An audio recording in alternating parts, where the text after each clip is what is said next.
Amen. So you're there in 2 Samuel chapter 20, and David has returned into Jerusalem. And if you remember in chapter 19, basically as he's coming back, he's forgiving a lot of those that maybe wronged him, and he's also blessing those that helped him during that time when he was on the run, if you will.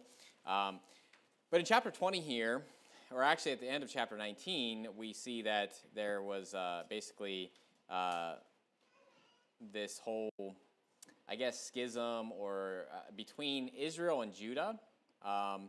And so I want you to see that first. If you're just kind of remind you of what's going on there. I think that kind of helps lead into obviously what's being said here in chapter 20.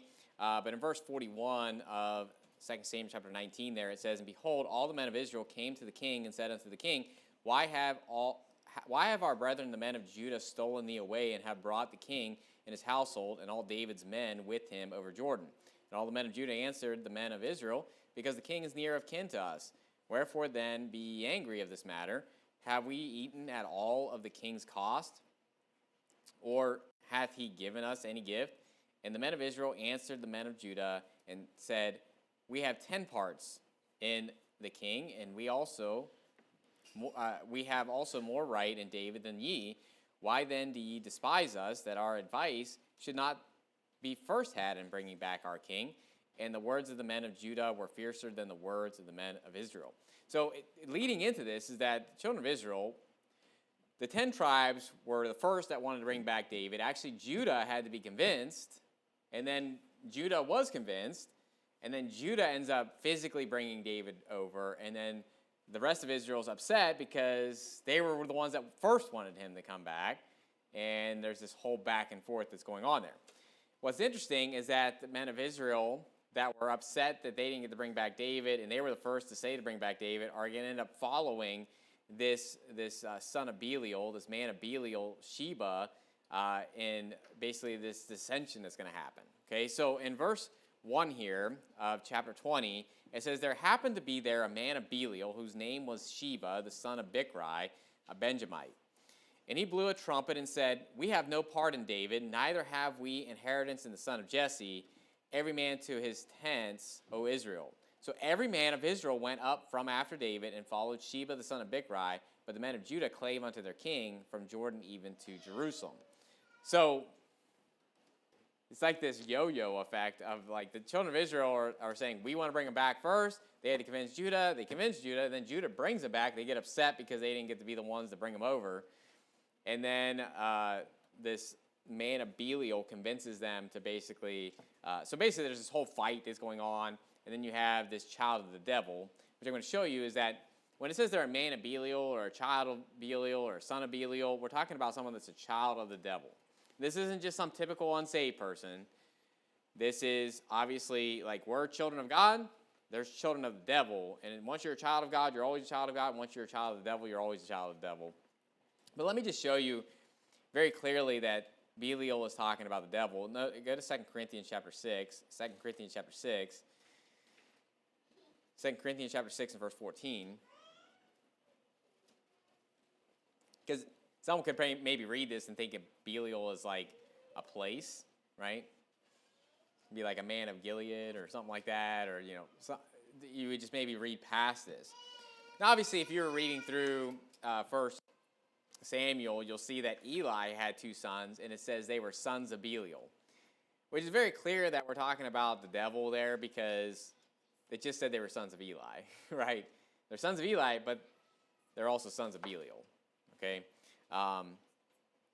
But in 2 Corinthians chapter 6 and verse 14, it says, "Be ye not unequally yoked together with unbelievers, for what fellowship hath righteousness with unrighteousness, and what communion hath light with darkness?" So we see the polar opposites, right?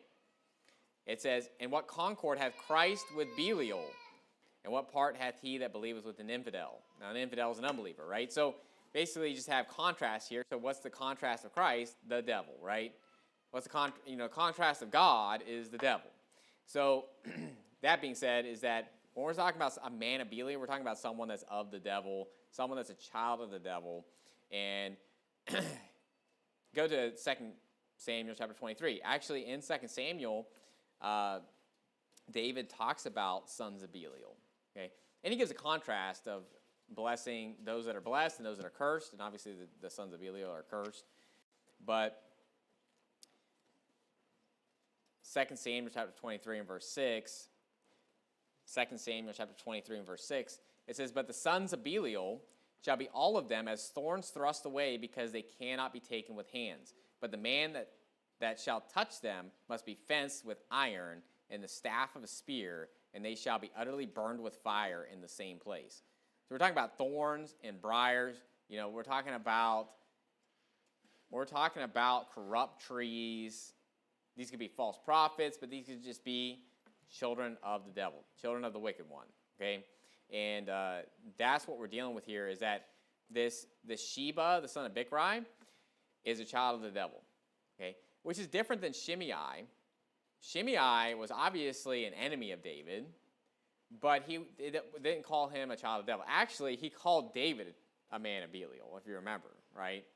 And obviously, he's throwing out that accusation to David. Obviously, David's not. Just because someone says something in the Bible doesn't mean it's true. But here, this is the narrator saying it, okay? The narrator is saying, "And there happened to be there a man of Belial, whose name was Sheba, the son of Bichri." So we know without a shadow of a doubt, just as much as Cain, who was of that wicked one, we know that he was a child of the devil as well. Now, you're not just born a child of the devil, right? There had to be a time where you basically became that. But that being said, this is what we're dealing with. So it's interesting, though, because every time the children of the devil are, children of Belial or sons of Belial are brought up, they don't like authority. If you remember, that happened with Saul. Like there were sons of Belial that didn't want him to reign. There was the same thing with David. There was sons of Belial that didn't want him to reign. And again, he comes back, and there's sons of Belial that don't want him to reign. It's just a constant thing that they do not want authority. And 2 Peter and Jude all hit on this, that they despise dominion. Okay. And here's the thing. Obviously, we all despise like crooked, wicked dominion. Does that make sense? But dominion in general isn't wrong, right? Government isn't wrong. It's obviously government is ordained by God, but there's people that they hate having rules. They hate having laws. They don't want to be bound by anything or have anybody above them or any type of authority. And ultimately, what that means is they hate God, because God is the ultimate authority, isn't he? He's the ultimate one that has dominion over all of us. And ultimately, they despise the Lord. Okay, so what's interesting, though, about this is that where is he from? Benjamin. Okay, and he's a Benjamite, which there's another place where sons of Belial are mentioned. Go to Judges chapter 19. Judges chapter 19, which is probably one of the roughest passages in the Bible, in my opinion. Okay. Obviously, Genesis 19 is rough, but the woman that gets defiled and ultimately dies in this, I think, makes this one even rougher, right? So, Judges 19 verse 22, it says, "Now as they were making their hearts merry, behold, the men of the city, certain sons of Belial, beset the house round about and beat at the door and spake to the master of the house, the old man, saying, Bring forth the man that came in to thine house, that we may know him." Sound familiar to Genesis 19? It's like history repeating itself. But the thing I want you to notice here is that these sons of Belial, which are obviously Sodomites, where are they from? Where are they at? Well, go to Judges 20. Judges 20, and let's see what tribe we're dealing with here. In chapter 20, verse 11, it says, "So all the men of Israel were gathered against the city, knit together as one man, and the tribes of Israel sent men through all the tribe of Benjamin, saying, What wickedness is this that is done among you? Now therefore deliver us the men, the children of Belial, which are in Gibeah, that we may put them to death and put away evil from Israel. But the children of Benjamin would not hearken to the voice of their brethren, the children of Israel. And the children of Benjamin gathered themselves together out of the cities unto Gibeah to go out to battle against the children of Israel." Isn't it interesting that it's the Benjamite that's a child of Belial, and that in Judges 19, And Benjamin was pretty much wiped out in that story, okay? But, hundreds of years later, still dealing with that. Now, I think when it comes to sons of Belial, you're never going to completely get rid of the sons of Belial, right? It's kind of like there's always going to be that out there. But it is interesting that in Judges 20, what tribe goes against Benjamin? Judah. What tribe sticks with David in this story? Judah. Judah sticks with them, and it's this man of Belial that's of Benjamin that is fighting against David and all that. And I think there's something to be said, too, about just that contrast of Judah against Benjamin and dealing with that contrast of David, the children of God against the children of the devil. I don't want to get too deep with that, but obviously there's parallels and allegories throughout the Bible when it comes to this as far as just those two things going at each other, okay? So we see here Sheba, the son of Bichri, he obviously causes this big division within Israel, and we're going to see what happens to him. But in 2 Samuel chapter 20, verse 3, it says, "And David came to his house at Jerusalem, and the king took the 10 women, his concubines, whom he had left to keep the house, and put them in ward, and fed them, but went not in unto them, so they were shut up unto the day of their death, living in widowhood." Now these are the women that obviously Absalom took up to the top of the house and lay with them, and so David is basically not doing the duty of marriage to them after they were obviously defiled and all that by his son. So sad state of affairs when it comes to the women there, when it comes to the concubines there. And you just read that and you're just like, this is horrible. I feel bad for a lot of the cases. I think of Michael. When it comes to her and just everything that she went through. But at the same time, there is something to be said about how, like, the Bible talks about not uncovering your father's, like the nakedness of your father's wife and all of these different things, and just the fact of just how that defiles the land. And so you can understand where David's coming from with that, on just the fact that how that's all just how wicked that is, that happened there. Okay, so in verse 4 here, if you remember, David makes Amasa captain of the host, right? So in order to basically get Israel, if you remember, or Judah, I'm sorry, Israel wanted to bring back David. Judah was apprehensive, and he sent the priests throughout, the elders of Judah, and basically promised Amasa that you will be captain of the host. So now Amasa is captain of the host, but to put it lightly, he sucks at being captain of the host. And really what we're going to see here is that he is not fit for this job. You can kind of understand why they didn't win the battle against David. Now, obviously, the Lord is with David, all of that. I'm not taking that out of the equation. But at the same time, when you read about Amasa, you're just like, you are not captain material here, okay? Verse 4 here. It says, "Then said the king to Amasa, assemble me the men of Judah within 3 days, and be thou here present. So Amasa went to assemble the men of Judah, but he tarried longer than the set time which he had appointed him." So basically, he said, you got 3 days, assemble everybody, and after 3 days, didn't happen. So then in verse 6 here, it says, "And David said to Abishai, now shall Sheba the son of Bichri do us more harm than did Absalom.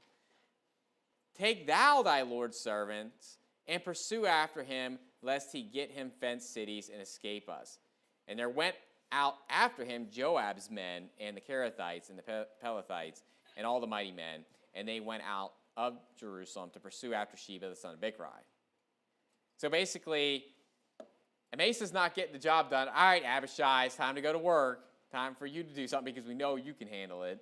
And then Joab's like, Joab's right behind him to go do this, okay? So, Amasa's dropping the ball, and we don't really know if maybe he's just really bad at his job, or maybe he just doesn't like David and is just kind of apprehensive to the whole thing. I don't know, but I think he's just not good at his job. Now, I want you to think about this. That was Joab's job. I want you to think about, I'm not excusing what Joab does next here, because Joab's going to kill Amasa. So don't get me wrong here. You're not be like, well, if your coworker usurps you, then, it's just, no. Obviously, it's wrong what Joab does, and I'm going to show you, obviously, that it's wrong. But the thing is that in Joab's mind, his job was taken by somebody that is horrible at the job, right? And it's just like, if you think about this in like a modern realm, imagine that you have a position, you get demoted, and then someone gets promoted into your position, and they are horrible at their job. Like, you are 10 times better than that person in that job. How would that make you feel, right? Again, I'm not excusing Joab here. Just as much as when Joab killed Abner, the son of Ner, we all understand why he did it. Because Abner killed his younger brother. And you could all understand that on a fleshly level, like, why did Joab kill Abner when everything was at peace, the war was over? Because he wanted to kill him, because he wanted to avenge his brother. Okay? And in this case, his job was taken and given to a man that is horrible at it. Right? So basically, it's like adding insult to injury, right? You lose your job, but then it's given to someone that is just like 10 times worse than you. So Joab's following after, and in verse 8 here, we're going to see what happens to Amasa. In verse 8 here, it says, when they were at the great stone, which is in Gibeon, Amasa went before them, and Joab's garment that he had put on was girded on him. So get this. He's wearing Joab's garment, right, that he normally had as captain of the host. And it says, and upon it a girdle with a sword fastened upon his loins in the sheath thereof. And as he went forth, it fell out.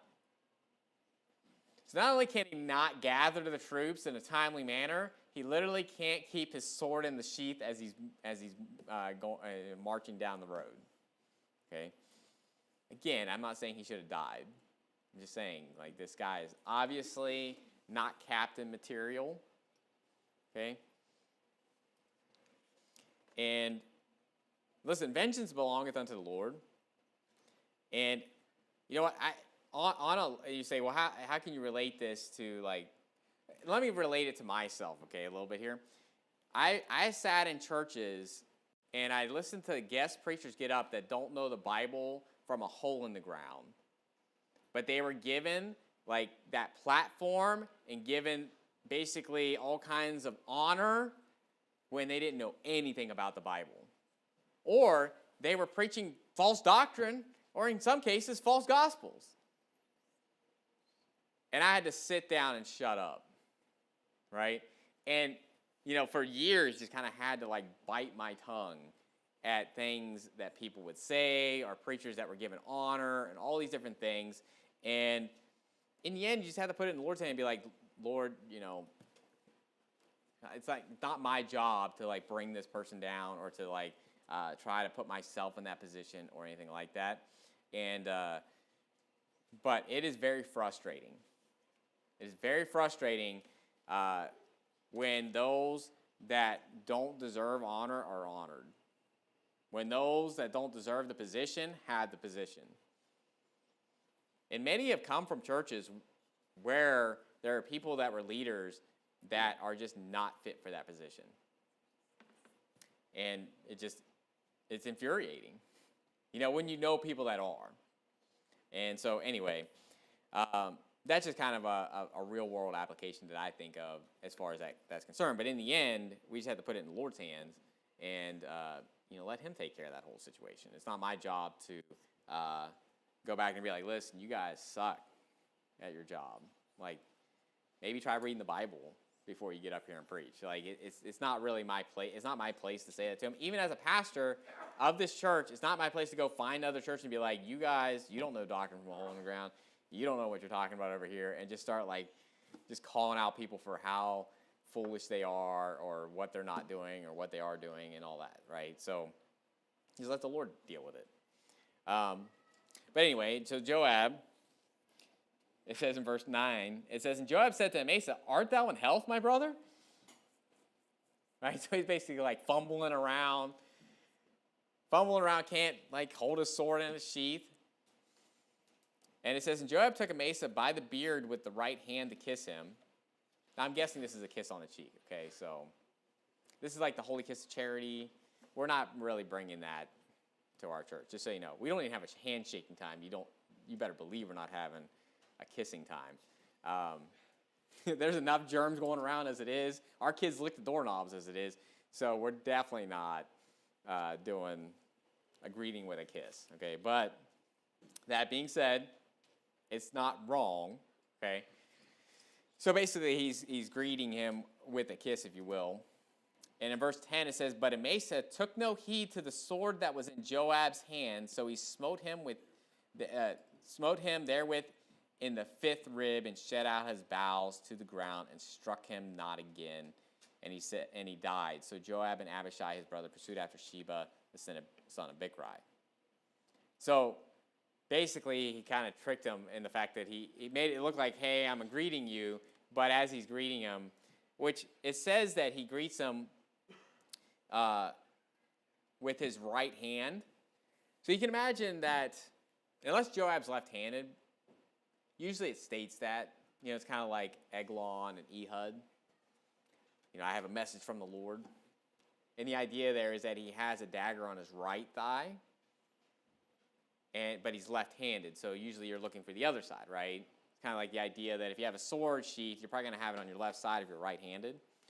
And probably threw him off that he's coming at him with his right hand, so he's probably thinking, he's not trying to hurt me. He wouldn't imagine that he would have the sword in his left hand. I think that's probably what's going on there, is that he's kind of thrown off by that. Again, Amasa's not that good at being a captain of the host, so maybe he's just not that intelligent as it is. But I'm really dogging on Amasa right now. But, but Joab kills him, and obviously it's a gruesome type of situation there. So much so that in verse 11 here it says, and one of Joab's men stood by and said, he that favored Joab and he that is for David, let him go after Joab. And Amasa wallowed in blood in the midst of the highway. So highway, when you're dealing with a highway, obviously it's not talking about I-79, right? But when you're dealing with a highway, usually what you're dealing with is basically a street that's kind of outside of town, but it's obviously in an area where everybody can see and it's easily accessible, all that stuff. So basically, everybody that's coming through this area, it's basically a big area where everybody can walk through, is seeing Amasa there wallowing in blood. So imagine the captain of the host is dead, wallowing in blood. You can imagine that people are like, what's going on? So it was obviously causing people to stop, because it says, and when the men saw that all the people stood still, he removed Amasa out of the highway into the field and cast a cloth upon him. When he saw that everyone that came by him stood still. When he was removed out of the highway, all the people went on after Joab to pursue after Sheba, the son of Bichri. Now, this was obviously murder, okay? And go to 1 Kings chapter 2. 1 Kings chapter 2. When David's about to die and he's given a charge to Solomon, he gives him a charge to deal with certain people that he didn't deal with. And Joab is one of those, okay? And pretty much Benaiah takes care of them all, okay? Benaiah, the son of Jehoiada, he is the man. He's basically he just basically cleans house, okay, for Solomon when Solomon starts reigning. But this is what David says to Solomon about Joab. Verse 5, it says, moreover, thou knowest also what Joab the son of Zeruiah did to me, and what he did to the two captains of the hosts of Israel, unto Abner the son of Ner, and unto Amasa the son of Jether, whom he slew, and shed the blood of war in peace, and put the blood of war upon his girdle that was about his loins, and in his shoes that were on his feet. Do therefore according to thy wisdom, and let not his hoar head go down to the grave in peace. So when David dies, he commands Jehoiada to go kill Joab, and Joab goes and grabs hold of the horns of the altar, and Benaiah kills him.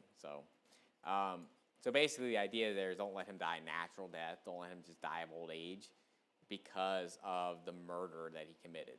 Okay, and that really just shows you that in a time of war, there's obviously, if he would have killed Amasa, for example, when they were at battle, before Absalom died and everything was over, if he would have killed Amasa, it would have been fine. But because everything was at peace and they were all reconciled, then he goes to kill him. That's murder. Okay?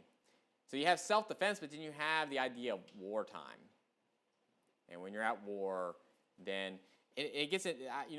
We've gone out soul winning, and I've had people ask me, I was at war and I had to kill people, and all that. Is that, and they would say that's murder.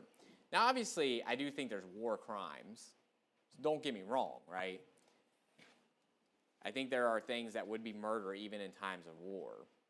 But if you're two armies and two soldiers coming at each other in war, I don't believe that's murder. It's obviously horrific. I'm not saying it's like a whole bed of roses, but I don't believe it's classified as murder. Okay, so, and I don't personally believe that it matters which side, as far as that's concerned, right? It's not like, well, when Israel's fighting against, let's say, Assyria, or they're fighting against another nation, and when the nation kills when that other nation kills some men of Israel, it's murder, but it's not murder for Israel. I don't think it's murder on either end. I think it's just people are being killed in war, and that's what happens.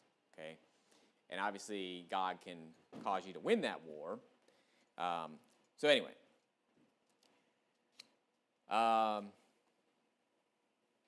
so Joab ends up getting judgment for what he does here with Amasa.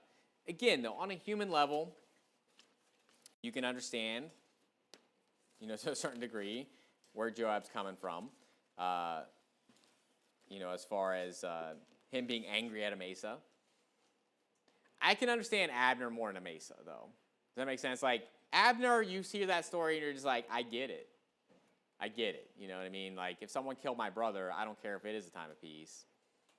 Like, that's what I would want. Okay? Not saying it's right? Because, you're at war. You can imagine what that would have been like in the Civil War, right?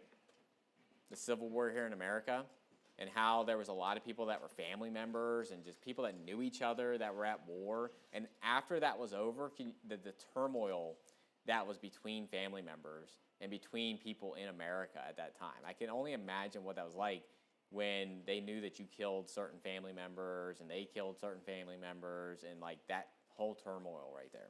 Okay. So anyway, going on though, they do finally they're gonna find Sheba. Verse 6 here. So you're in 2 Samuel chapter 20.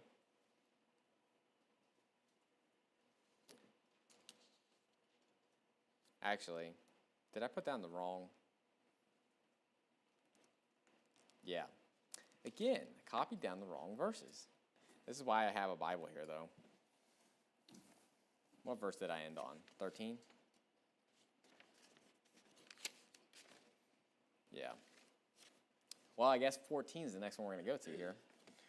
See, this is why expository preaching is great. So when you mess up like this, you just go to the next verse that you ended on. So in verse 14 here, it says, "And he went through all the tribes of Israel unto Abel into Beth-maacah, and all the Berites, and they were gathered together and went also after him.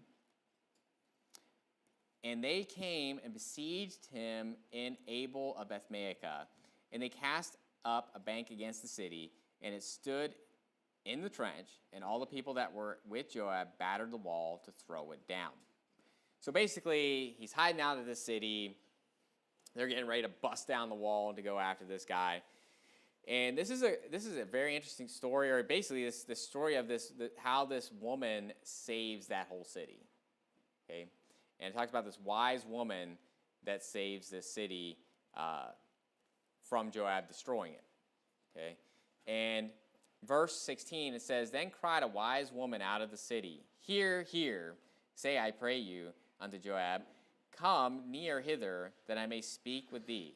And when he was come near unto her, the woman said, Art thou Joab? And he answered, I am he. Then she said unto him, Hear the words of thine handmaid. And he answered, I do hear. Then she spake, saying, They were wont to speak in old times, saying, They shall surely ask counsel at Abel. And so they ended the matter." And I believe she's kind of bringing this up because basically she's trying to build up the area, right? As far as like, don't destroy this place. This place has been known for a place to find counsel and all this. I think that's why she's bringing this up.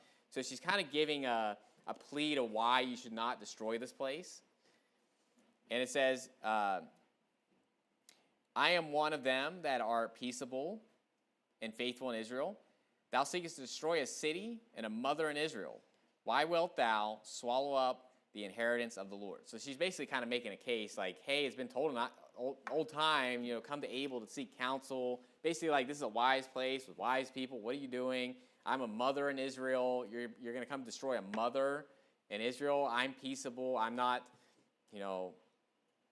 basically I'm faithful in Israel, that type of thing, and kind of pleading this case. And Joab answered and said, Far be it from me that I should swallow up or destroy. The matter is not so, but a man of Mount Ephraim, Sheba, the son of Bichri, by name, hath lifted up his hand against the king, even against David. Deliver me him only, and I will depart from the city. And the woman said unto Joab, Behold, his head shall be thrown to thee over the wall. Then the woman went unto all the people in her wisdom, and they cut off the head of Sheba, the son of Bichri, and cast it out to Joab. And he blew a trumpet, and they retired from the city, every man to his tent. And Joab returned to Jerusalem unto the king. So that's kind of anticlimactic, right? When you think about like bringing this whole force out, when really this woman takes care of the whole issue. This reminds me of a story. I don't have it in my notes, but go to Ecclesiastes chapter 9 of a poor wise man and the idea of how he saves the city. And it's interesting to think about, and this is a whole sermon that could be done on the fact of how one person could save a city. This one woman saved that city from being besieged and all that, right? Because, you think armies going in there, they can get nasty. Even if you're not, and one, they don't know what's going on, right? So you're just coming in trying to tear them down. They're just fighting for their lives at that point, right? But once it's all known what's going on, then they're just like, all right, get this guy out of here. And they execute him for Joab and basically take care of the problem for him.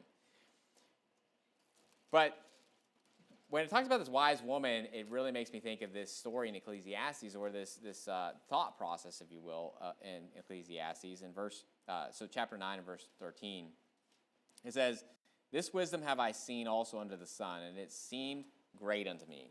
There was a little city, and few men within it. And there came a great king against it, and besieged it, and built great bulwarks against it. Now there was found in it a poor wise man, and he by his wisdom delivered the city, yet no man remembered that same poor man. Then said I, Wisdom is better than strength. Nevertheless, the poor man's wisdom is despised, and his words are not heard. The words of wise men are heard in quiet, more than the cry of him that ruleth among fools. Wisdom is better than weapons of war, but one sinner destroyeth much good. That is exactly, basically application of, now obviously Solomon wrote this, so this happened before Solomon wrote this thought here. But the truth is, from the beginning of time, though, right? The Bible's timeless, whether you're going forward or backward with this. And so the idea here, though, is the wisdom of this woman saved the whole city. The wisdom of this poor man saved the whole city. And the thing that you have to understand, and what I think about with this, is that notice that with the wisdom of the poor man, that he's not remembered. He saved the city, but he's not remembered. But know this, is that you are remembered with God. And this poor woman is remembered. She's in the Bible, right? Her story of what she did is written forever. Forever, O Lord, thy word is settled in heaven. But this gets into the idea of unknown yet well-known, and the idea of the work that you do for the Lord, yet no one may ever remember it. It's not going to be written. It's not going to be in the history books. But it will be known for all eternity, though. That poor wise man is known for all eternity. This poor wise woman is known for all eternity. And it's just something that I think about, and the fact that you think about all these celebrities, and you think about all these people that have like big platforms, and that they're just known throughout the world, and all this stuff where there's stuff written about them, and there's books written about them. And there's nothing wrong with writing books or having a remembrance there. But know this, is that the remembrance that matters, though, is what the Lord remembers. What's remembered for all eternity. And a lot of times what we think, what's not in the limelight, what isn't proclaimed upon the housetops among the world as being unimportant or just forgotten. It may be forgotten by the people of that town, but it's not forgotten by God. The work that you do for the Lord is not in vain, and it's not forgotten. And that takes faith, okay, to know that to be true. But I think about that poor wise man, and the fact that basically the idea of this guy saving the whole town and just no one remembering his name. No one remembered that he even did it. And just how sad that is, like on a human level, but on the fact of just how amazing that is, that God will exalt that, though, that God will remember that, God will reward that, and that, this woman, we'll know about her story till the end of time. We'll know about the man's story for the end of time. And so, go to 2 Samuel, back to 2 Samuel, we'll end the chapter here.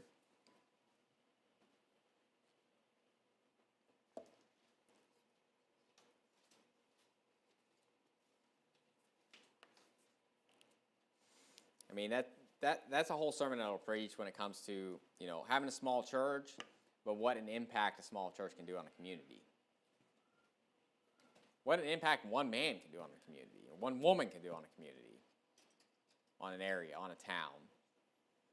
And know that God obviously likes using small numbers. He likes using small groups of people to do great things for God, because then there's no doubt it was God that did it. And so it's actually very exciting to be in that case, where it is a small group, where it is a small church. Nothing against big churches, but in the end, when a small church does something great, you all know that it's God. There is no doubt it's God.